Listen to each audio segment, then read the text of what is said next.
The date is the 11th of March 2025. Watching back my last video, I noticed how instinctively I put my fingers to my lips like this when I'm thinking. It's quite funny. Those unconscious behaviors you do suddenly become a lot more conscious when you're watching yourself back. What I'm thinking about today is just how much of our lives are lived in our heads compared to the actual reality of what is in front of us. I had about a month where I was stressing about so many things to do with work, to do with my car, just random stuff. And then once everything had passed, I looked back and realized none of that stuff even happened.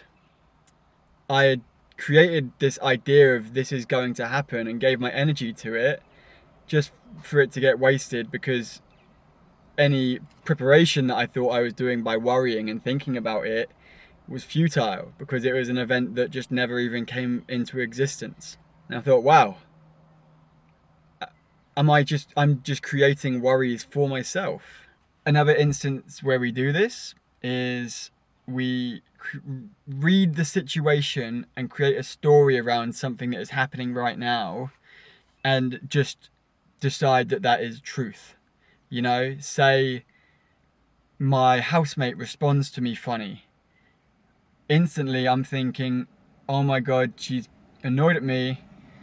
And then I'm creating this story around this fake scenario where she thinks I've done something that I haven't done, and then I'm trying to explain myself in my head for like, no, but I did this. Probably she's just going through some stuff in her own life that her response to me was not even an afterthought. And if I communicate that to her and air it out, I'll realize, oh, there was actually nothing there in the first place. But this narrative that we create, we give so much energy to, and we just seem to believe it without having any factual knowledge of what is truth and what isn't. When I look at what is around me and what is actually true, there's very little that is bad, in my life at least.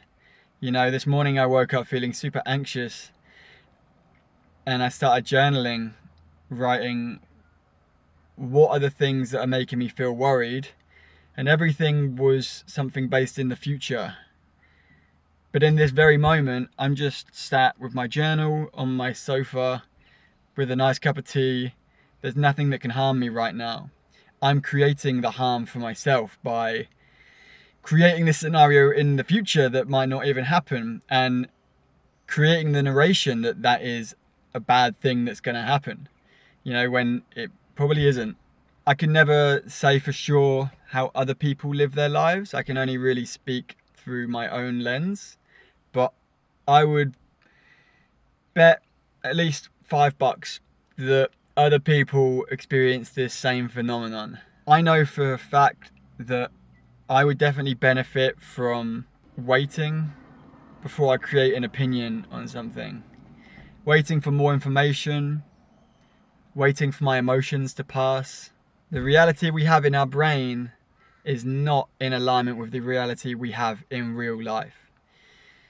And it just shows, if we can create this negative narrative and framework on so many situations, if I can create this negative framework on so many things that is so palpable in my brain that it dictates and influences my physical and emotional health, surely I can do that in a positive way as well.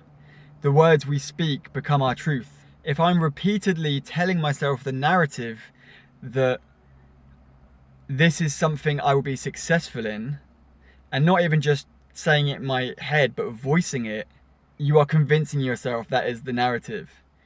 I am confident that when I leave Australia, I will know where I need to go and what I need to do. That's in contrast to how I've been feeling, not having any idea where I'm going or what I'm doing. But the more I tell myself that, which I just did, the more I will believe it. Okay, I'm actually roasting hot in this car. I don't know why I recorded while I was in here, because I'm dying. I'm gonna go. Hopefully when I edit this video there's some coherence with what I'm saying and it's not just a bunch of mumbo jumbo. But yeah, I hope every single one of you stays blessed, stays balanced, and I will see you soon. Ciao.